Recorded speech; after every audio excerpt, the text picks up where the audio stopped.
Darwin.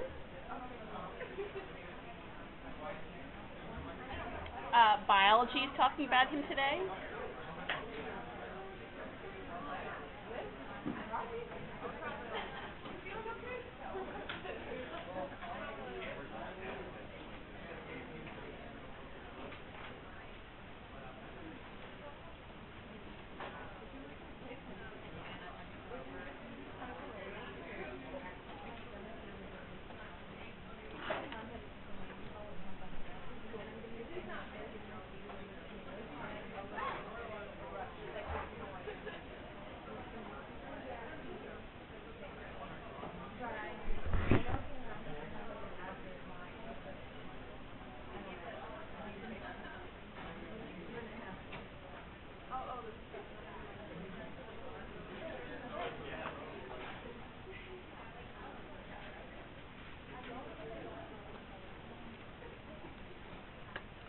All right, so on our things going on, right, your first mastery homework is due tonight by midnight. I think most of you have at least logged on, so that's good. Oh yeah, no, sorry, I just need to change those to non-points. Yeah, so the practice is, if you haven't used mastering before, it shows you like how to input formulas and how to get the right scientific notation, and just like a tutorial to the mastering chemistry program. It is optional. I need to change the question. You could. It was algebraic rearrangement, which I feel hopefully pretty confident on. So, we're going to have our first group quiz today. Yay! To celebrate Friday, obviously. And then your next homework, if you're planning ahead, right, there's no class Monday because the college is closed. So your next homework will be Wednesday night at midnight. And you've already done all the stuff that would be on that homework assignment. So you can certainly start it over the weekend if you wanted to. Alright, so we're going to make a good attempt at finishing Chapter 12. We may not finish it until next week. But the last part of Chapter 12 is looking at how do we affect these solubility rules, right? How things dissolve in each other. How do we affect that? So, first, we're going to talk about solids and their ability to be solubilized and how temperature affects that. So when a solid is dissolved and equilibrium is established, right, so before we had this,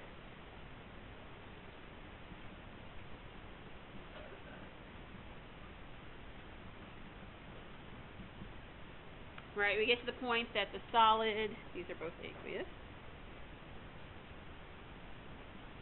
Right, there's my solid dissolving. It breaks up into the ions. We get to the point where as many ions are going to be solubilized as possible, and then we start to see some precipitation where the solids just, there's not enough water anymore to dissolve it. So, if we do something to the system, we can change how many or how much of the solid can be dissolved. So if we increase the temperature, it will cause a change in how much will be solubilized, right? So if you're thinking about, let's do, I'll do this.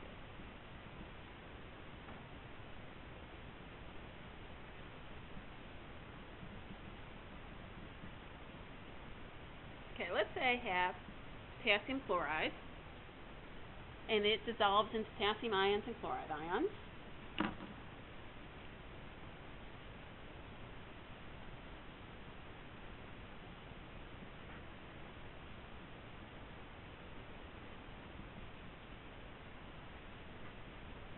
Let's say that this process has a delta H less than 0. Is that endothermic, exothermic, or you don't have enough information? Exothermic, okay. Right, so delta H is less than 0, tells you it's an exothermic reaction. If it's an exothermic reaction, is it giving off heat or sucking in heat? Giving off heat, right?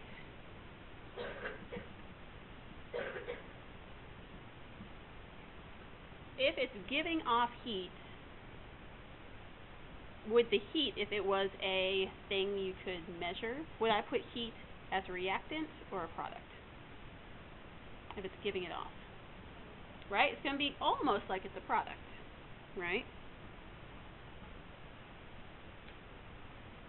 So if I have potassium chloride dissolving, and I say it's exothermic, it means that it's one of its things it makes is heat. So would it do me any good to heat up this solution? If I add more heat in here, does it make any difference? Not really, because heat's coming off as a product. So adding more heat does not encourage potassium chloride to dissolve anymore, because it makes its own heat. There's no point in adding more heat to this.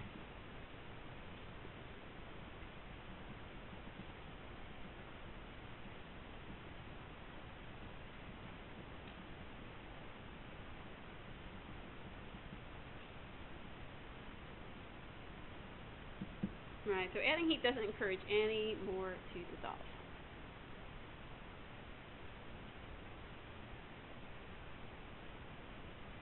What if I had the opposite case? Hopefully we prove the opposite thing. Let's say I have... Oops, not that. I have this.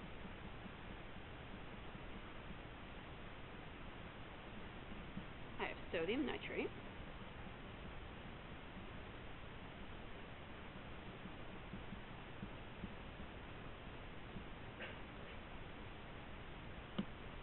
So if I have ammonium nitrate, if I have ammonium nitrate and it breaks into ammonium and nitrate ions, and I say that this reaction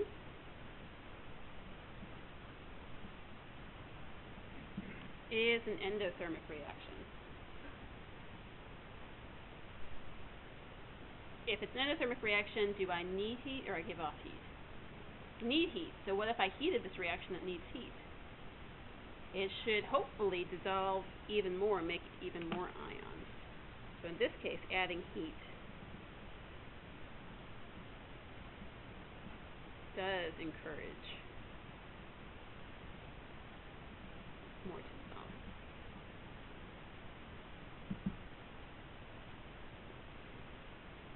So if you can see on my cute little chart over here, right here I have temperature going from 0 to 100. For a bunch of these solids, the more you increase the temperature, the more they dissolve. So solubility increases. So this is what we just did, sodium nitrate. 0 degrees Celsius compared to 100 degrees, right? The solubility increases. But for a few of these, sodium chloride, potassium chloride, lithium sulfate, it actually decreases. Or kind of flattens. KCl is kind of flat. But these guys actually, the more you heat them, the less goes into solution.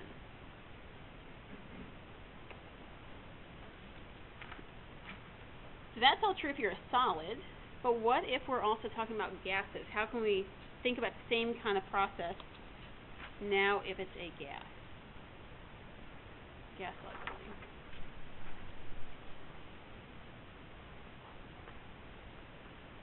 Alright, so solubility of gases in general decreases with increasing temperature for all gases. So, I don't know how many of you guys fish. Probably like 3 or 4 of you. So the question is, why, or you can imagine your fish tank, I guess. So it's hot outside, right, in the summertime here in Georgia, and the question is, why do the fish move towards the deepest, coldest parts of the lake? They don't die, right? Not because they're going to get cooked at the top of the surface, but if the concentration of oxygen decreases with increasing temp, what would be the opposite case about decrease in temperature? If I decrease the temperature, what happens to my concentration? It increases. So the fish need to go where the oxygen's at. They need to go to the coldest part of the lake, otherwise there's not enough oxygen for them to breathe. Here's my true life story. I wasn't fishing. But, so it was a day like this when I was in college, right, cold outside, and my roommate had a goldfish, and she thought her goldfish was cold, right, because it's cold outside. And so what she did is, right, goldfish prefer room temperature-ish water, but she thought the water was too cold in the tank. So she scooped out half, put it into a Tupperware container, and boiled it. Right? So it's nice, toasty, warm water. And so she pours in this toasty, warm water into the tank. So now the tank is probably like tropical fish, like warmth. There wasn't enough oxygen for the goldfish to survive, and so he died a slow, suffering death, right, because he was suffocating. And so he would swim around, and then he kind of laid on his side and swam like this for a little bit, and then finally, dead at the top. So, hopefully that helps you remember. Don't warm up your goldfish water. Tropical fish can breathe in warmer. They need less concentration of oxygen, right? They survive in warmer waters than goldfish. There's a reason why you got to keep your tank at certain temperatures, depending on the fish. So, it was my college roommate, my freshman semester. Because you're right, we were allowed to have pets, sort of, as long as they were fish. We had a gerbil, but it was an illegal gerbil. So, she was in charge of that too. So, don't boil your goldfish. Alright, so gases that dissolve to an appreciable extent do so exothermically. Alright, so if I have, let's see what's the best way to draw this.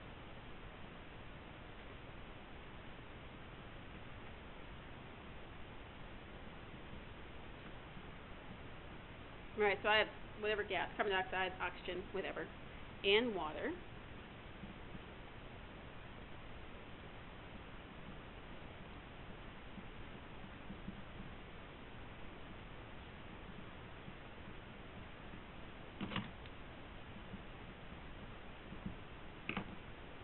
Plus heat, so it's exothermic. So heat is one of the products you get out of that. So gas plus water, you eventually get to a point that you have all the gas that's going to be in the water as possible.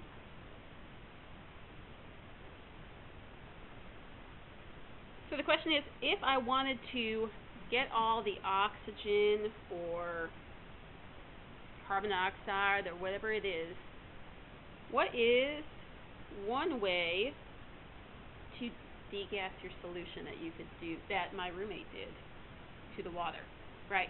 Heat it up. If you heat it up, all the extra oxygen or carbon dioxide or whatever it is comes out of solution.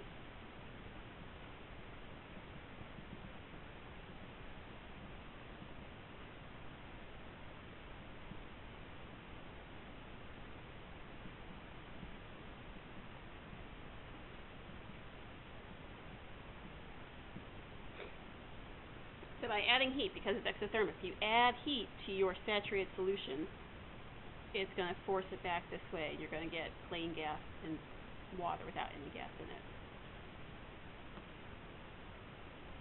So maybe thinking those are fun, fascinating facts. Man, I really wish I could calculate exactly what that looks like.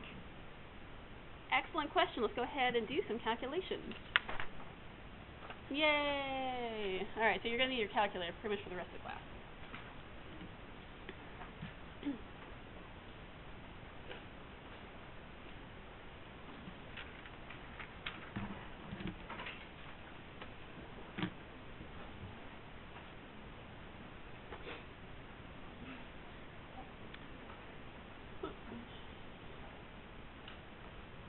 Alright, so we just talked about gas solubility and temperature. But if you're talking about gases, you're usually also thinking about pressure. The question is, how does pressure affect the ability of a gas to dissolve in a liquid? Well, lucky for you, Professor Henry came up with a law that describes this. Henry's law is right here. Henry's law.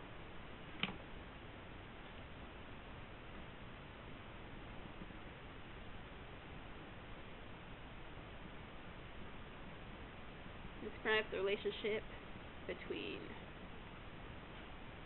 pressure and gas concentration.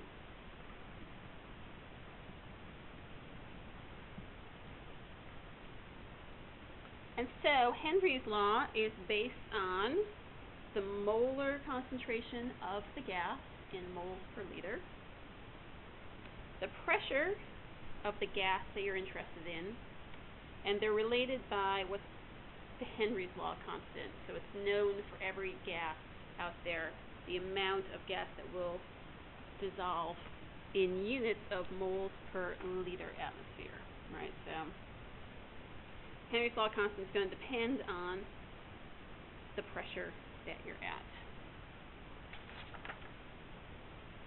Let's see.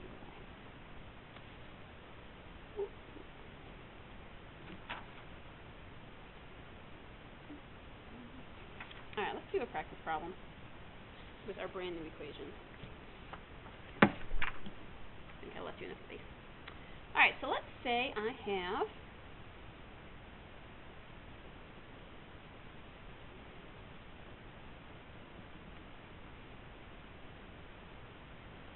let's see.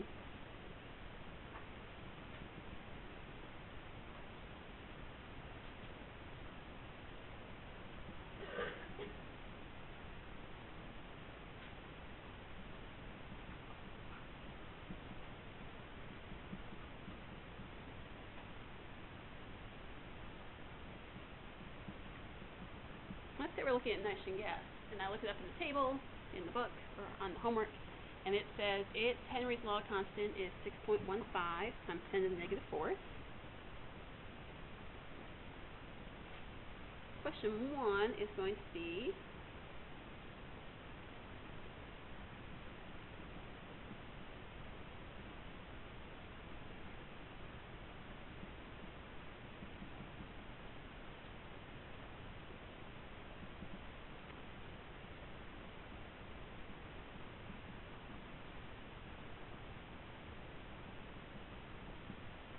I want to find the concentration of nitrogen gas in water at 1 atmosphere.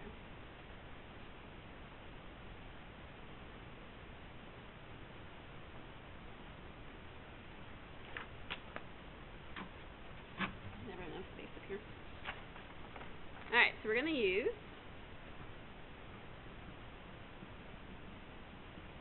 our brand new equation. So we're looking for C.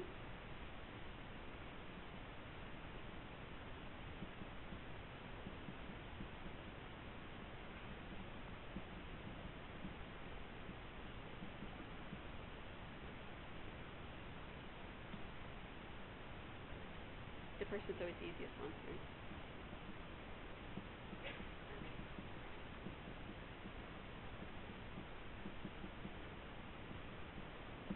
Alright, so 1 atmosphere, the concentration is going to be 6.15 times 10 to the negative fourth moles per liter.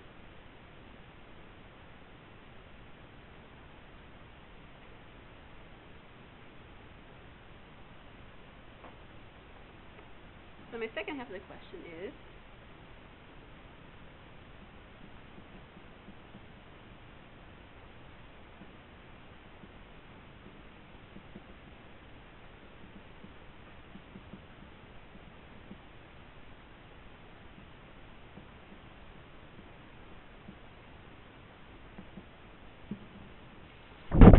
is going to be, what's the new concentration of nitrogen gas at the ocean floor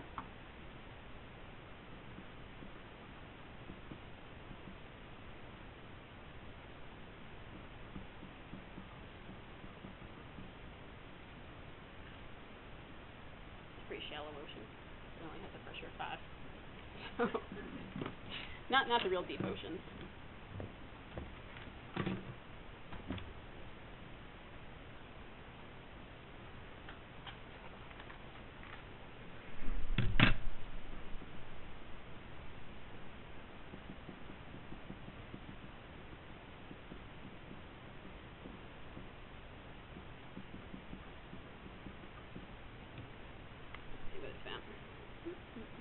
I've made this problem off the top of my head, so hopefully it works.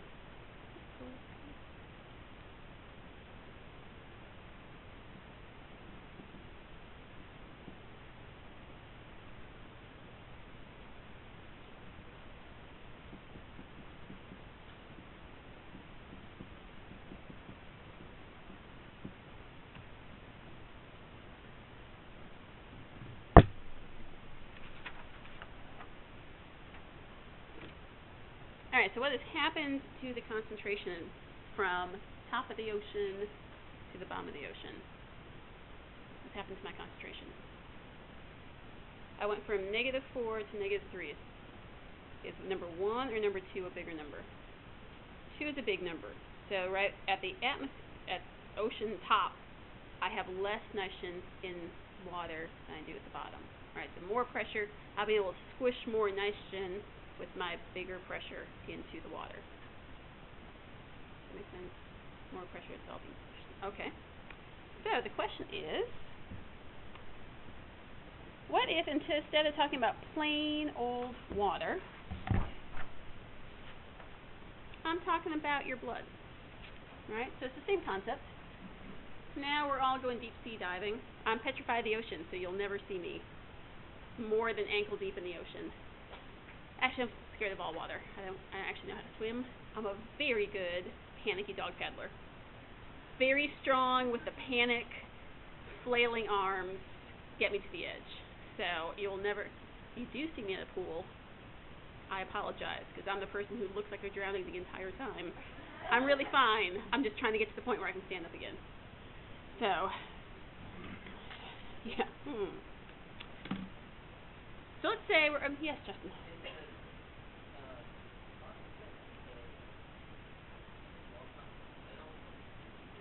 Yeah. Or they'll give you concentration and pressure and ask for K. But usually they'll just give you K.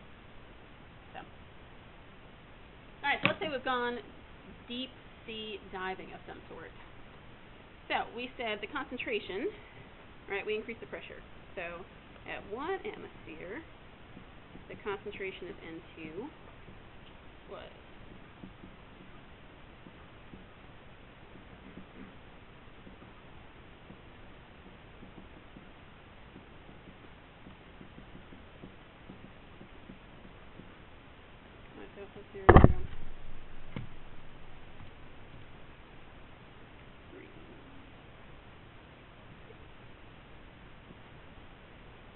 right.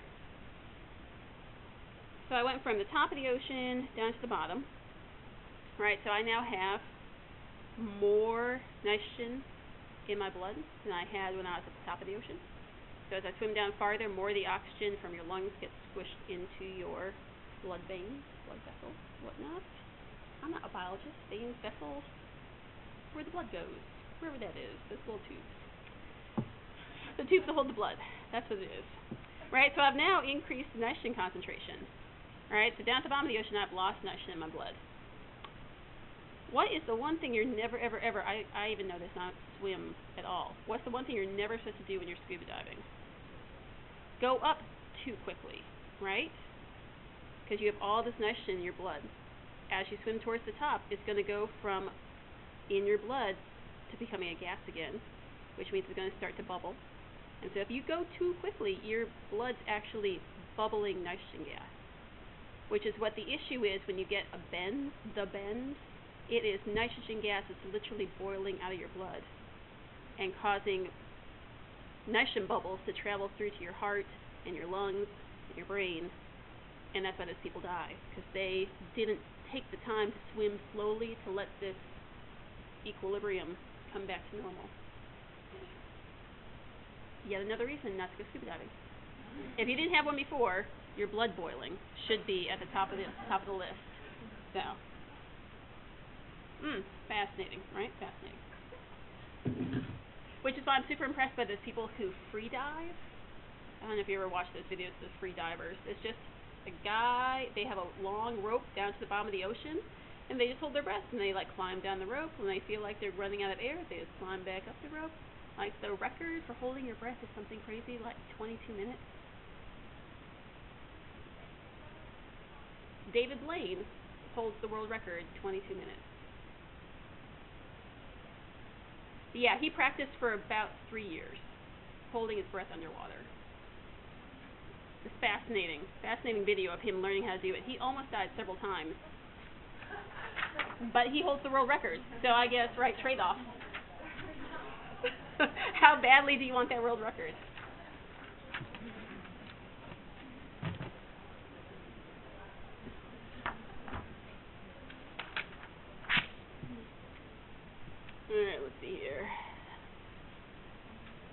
So the last kind of big section of this chapter deals with what we call colligative properties, which are specific properties to solutions. So solution, right, has your solute dissolved in it.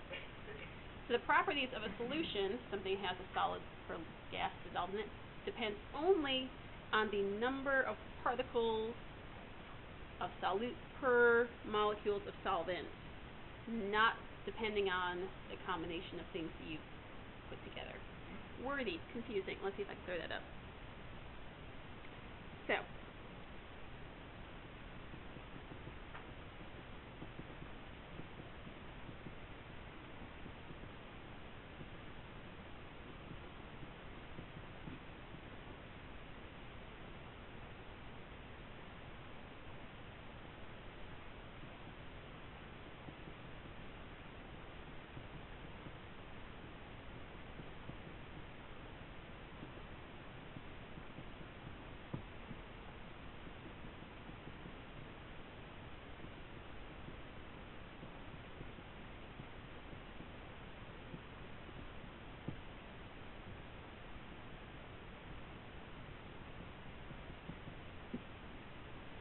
the colligative properties are only going to depend on how close you are to saturated. Doesn't matter what molecule you're dissolving. Are you at saturated? Are you supersaturated? Are you not even close to having saturation? So colligative properties depend only on how close you're getting to that saturated point. The colligative properties we're going to be concerned about, which is what you're doing in lab. Do you guys have lab next week? Yeah. Okay. So you're going to be looking at freezing point and boiling point. Those are two of the colligative properties.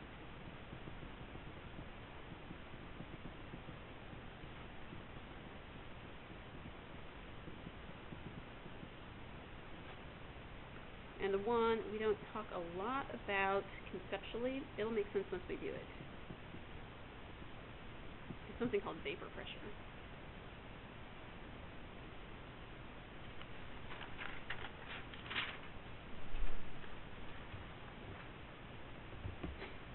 Alright, so these are the three properties that change depending on how close you are to saturated. So, the more solid or gas you put into your solution, you're going to change the boiling point, the freezing point, and the vapor pressure.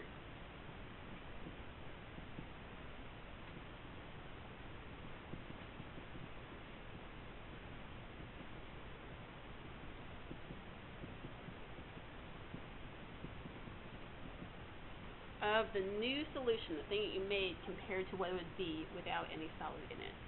Right, so salt water is a solution, so its boiling point has to be different than pure water. Even though they both are mostly water, one has salt in it, one doesn't. So the salty solution will have a different boiling point, freezing point, and vapor pressure. Did everybody do the elementary school thing where you had two ice cube trays and one had just water and one had salty water? You put them in the freezer to see which one would freeze in freezer temperature. Fun thing to do this weekend, make yourself a little ice cube tray. You'll be able to prove it. I won't give it away. We'll prove it here in a few minutes, which one will freeze at a lower or a different temperature. Alright, so let's do, I didn't write them in order. We're going to do pressure first. We'll talk about vapor pressure.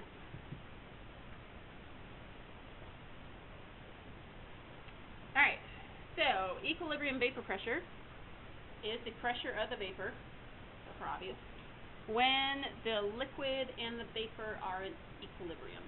So it's the pressure of the gas. So if you're imagining like water boiling, right?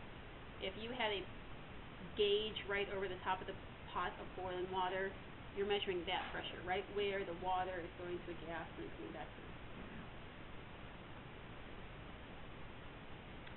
So,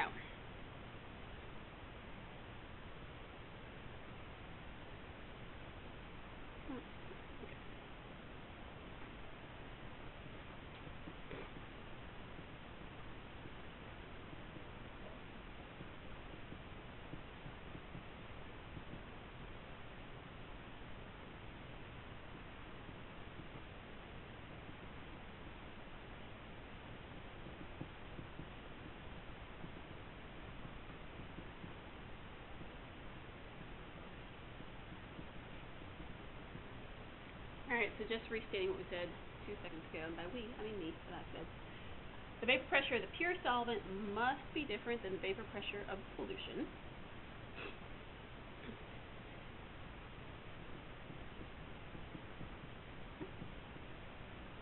And depends on number of solute molecules.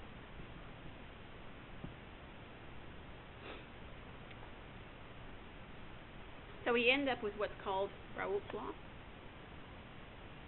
which says the pressure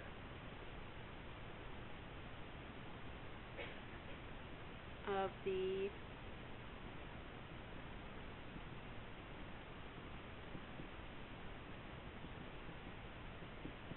solvent is equal to the mole fraction of solute compared to the original pure solution.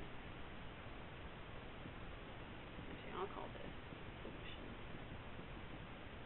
That'll be less confusing.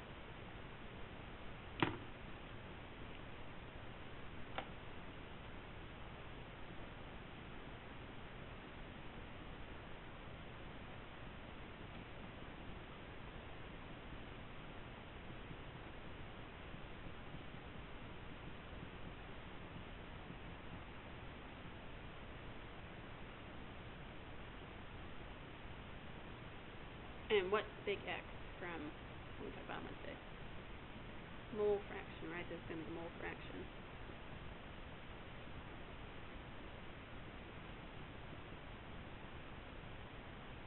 I guess solute or solvent, depending on how they ask the question.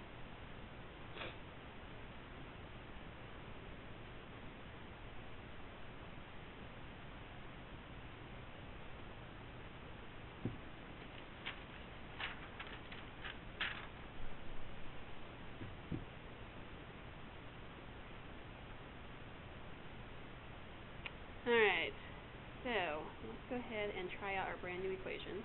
Very exciting to try it out.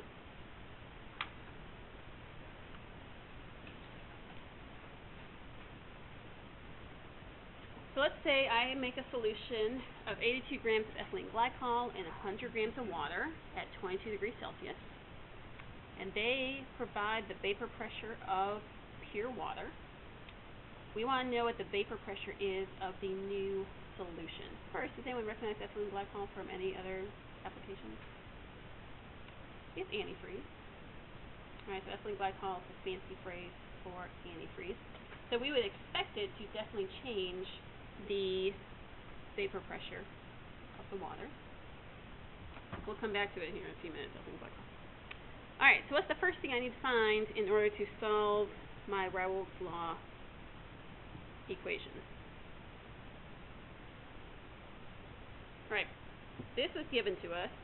P0 is 19.88 millimeters of mercury. I'm looking for this. So I need to go ahead and figure out how do I find that mole fraction. Now, I'm looking for the mole fraction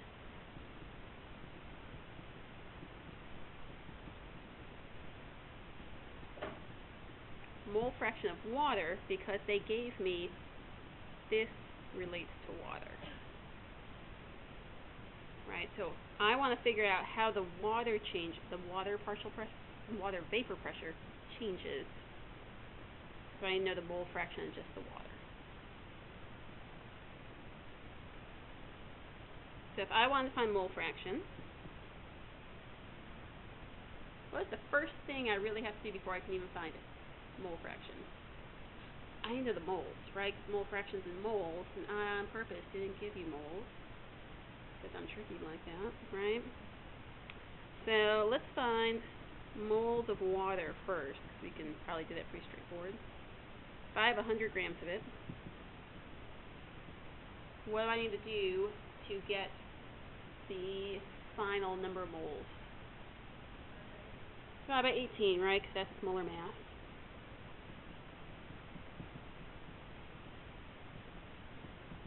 Let's see what it's at.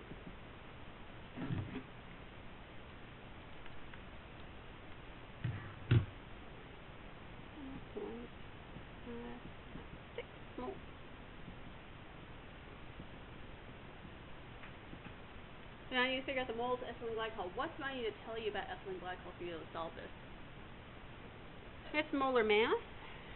So I have 82 grams of it, and its molar mass is 62.06.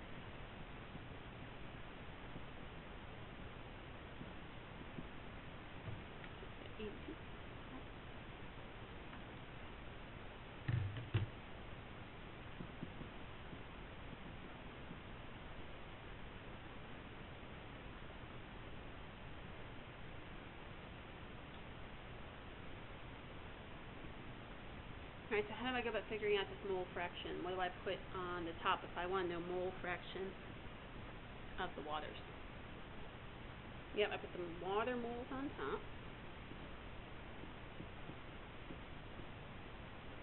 And then 1.32 plus 5.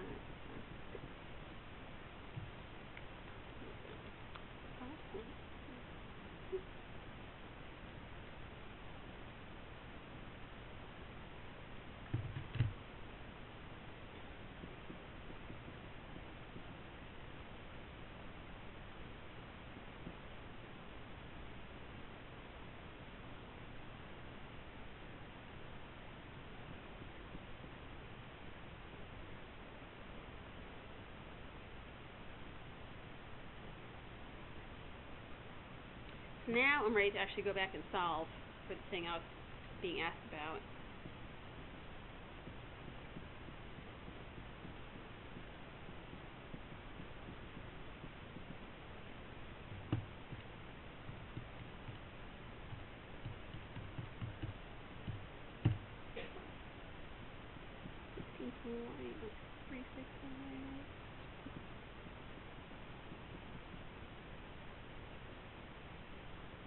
So it's saying the original vapor pressure was 19.8, and when I add the ethylene glycol to it, I have decreased the vapor pressure down to 16.1, right? Because if it was only water, what would be the mole fraction of water?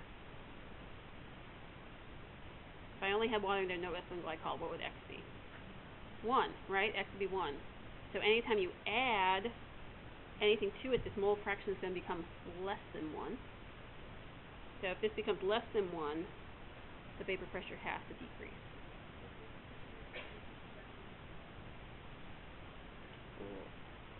Hold less what? For the solute?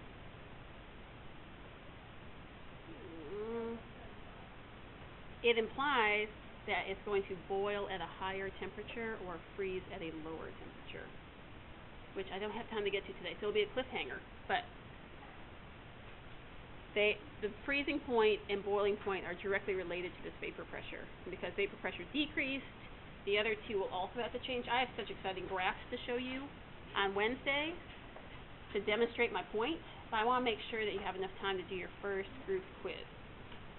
So, let me pull out my little roster again. I realized there was one change to it.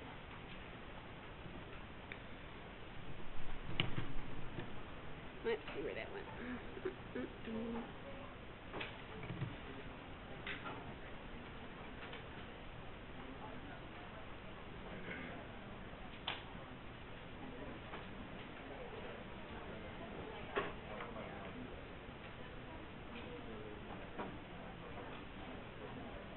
Alright, where's my new student today? Somewhere new person? Nowhere? Oh, there you are. Alright. Do you want to sit with those guys? Yeah, that's fine. Totally fine.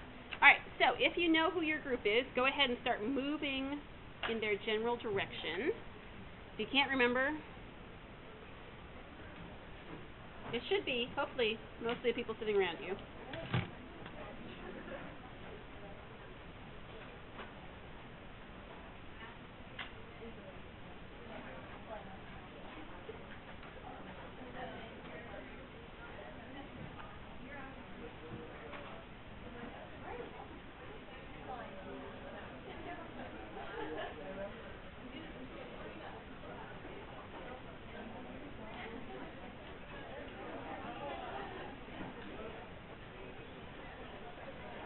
Where are you people? Let's see, where are you? There you are. Alright, I know Rebecca's out. Alright, where's Brittany Kingsland and Amanda? Oh, you're going to come here to the front then. Okay, good.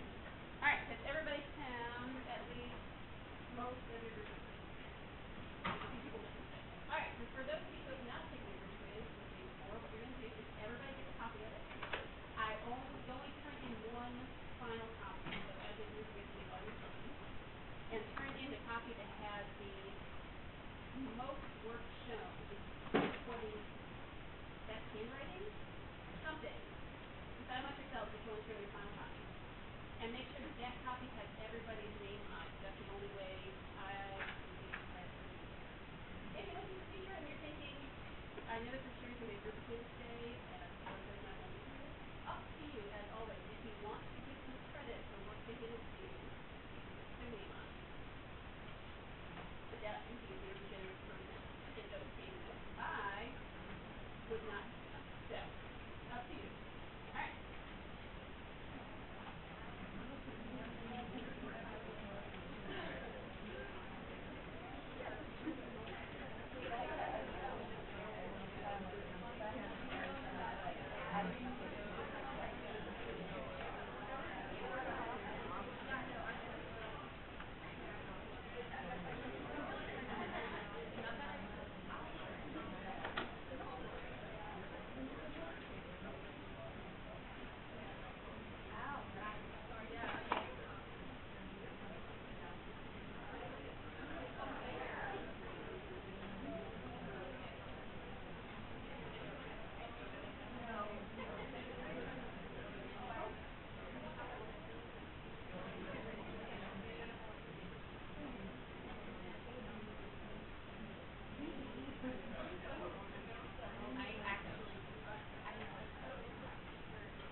And we put your name on it for at least the first few times. Make sure the last name is good, because a bunch of people say the first name.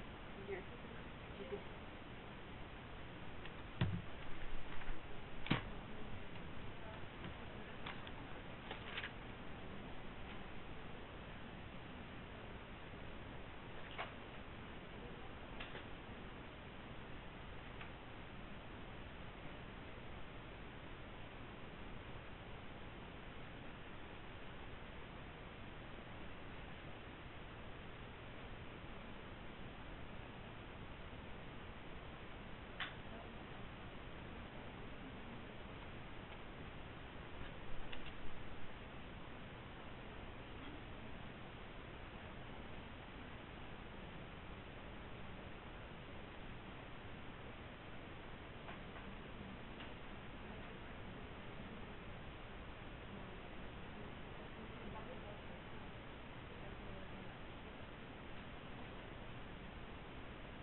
That was only for one of them, for together. There you go. Sorry, I worked on